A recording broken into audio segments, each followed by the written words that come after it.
अहोई अष्टमी की कथा। सबसे पहले हम गणेश जी महाराज जी का पूजन करेंगे और उनकी कथा सुनेंगे।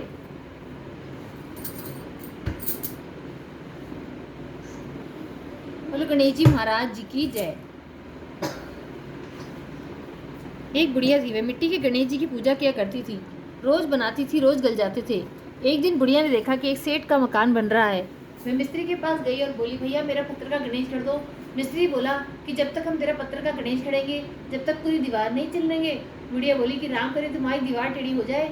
ऐसा कह के बुढ़िया चली गई। शाम को सेठ आया तो उसने पूछा कि आज कुछ भी काम नहीं किया। तो मिस्त्री बोला कि एक बुढ़िया आई थी, कह रही थी मेरा पत्थर का गणेश कर दो। हमने नहीं खड़ा तो कह गई तुम्हारी दीवार टेढ़ी हो जाए। तब से दीवार टेढ़ी हो जाती है, ढहनी हो पड़ती है। सेठ ने बुढ़िया को बुलवाया, कहा कि हम तुम्हारे सोने की गणेश जी गढ़वा देंगे, तुम हमारी दीवार सीधी करा दो। सेठ ने बुढ़िया को सोने की गणेश जी गढ़वा दी, उसकी दीवार सीधी हो गई। जैसे सेठ के बेड़े काम सीधे करे ऐसे हम सबके करना, कहते सुनते हुंकारा भरने वालों के करना। बोलो गणेश जी महाराज की जय। कोई माता की कथा। एक साहूकार था जिसके 7 बेटे 7 बहू थी और एक बेटी थी। सब कोई मिट्टी लेने गई। मिट्टी खोदते समय ननद के हाथ से स्याऊ का बच्चा मर गया। स्याऊ माता बोली कि मैं तेरी कोख बांधूंगी। तो ननद ने अपनी सारी भाभीियों से कहा, लेकिन ननद के बदले में अपनी कोख बंधवाने के लिए 6 भाभीियों ने मना कर दिया। पर उसकी छोटी भाभी ने सोचा कि नहीं बंधवाएंगे तो सासू जी नाराज हो जाएंगी। तो छोटी भाभी ने अपनी कोख बंधवा ली। अब उसके जो बच्चा होता वही 7 के दिन मर जाता। एक दिन उसने अपनी पंडिताइन बुलाकर पूछा कि क्या बात है, मेरे बच्चे वही 7 के दिन मर जाते हैं। तब पंडिताइन बोली कि सुरभि गाय की सेवा किया करो। सुरभि गाय स्याऊ माता की सहेली है, वह तेरी कोख छोड़ेगी तब तेरा बच्चा जिएगा। अब वह सुबह उठकर सुरभि गाय का सारा काम कर जाती। गौ माता बोली कि आजकल कौन मेरी इतनी सेवा करता है, मेरी बहुएं तो क्या करेंगी, वो तो लड़ाई करती हैं। आज देखा जाए कौन सारा काम कर जाता है। गौ माता ने खूब सुबह उठकर देखा कि एक साहूकार के बेटे की बहू है जो सारा काम कर जाती है। गौ माता बोली कि तुझे किस चीज की इच्छा है जो तू मेरा इतना काम करती है, मांग क्या चीज मांगती है। तब साहूकार की बहू बोली कि मुझे वचन दो। गौ माता ने उसे वचन दिया। तब साहूकार की बहू बोली कि स्याऊ माता तुम्हारी सहेली है और स्याऊ माता के पास मेरी कोख बंधी हुई है, उनसे मेरी कोख छुड़वा दो। फिर गौ माता उसे 7 समुद्र पार अपनी सहेली के पास ले जाने लगी। तो रास्ते में धूप थी, इसलिए वह एक पेड़ के नीचे बैठ गई। थोड़ी देर में सांप आया। पेड़ पर गरुड़ पखनी का बच्चा था जिसे वह डसने लगा।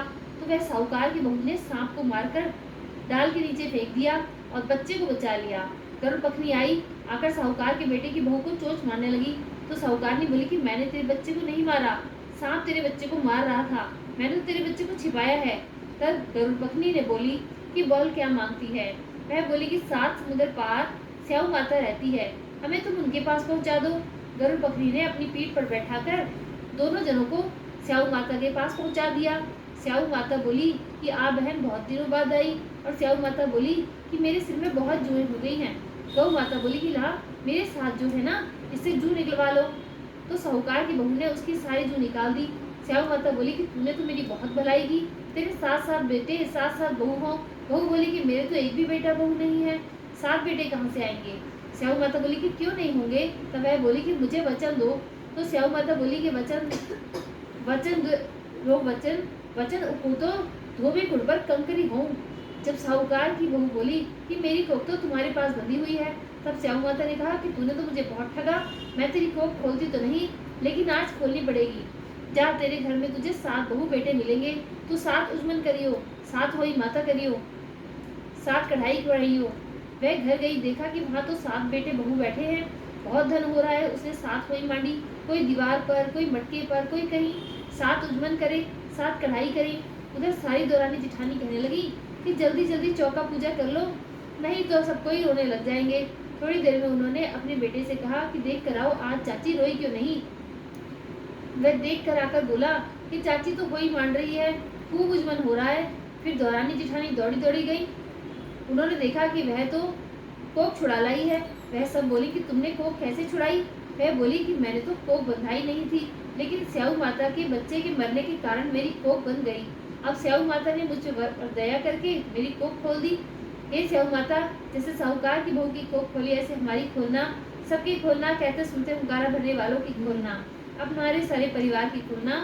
बोलो कोई माता की जय।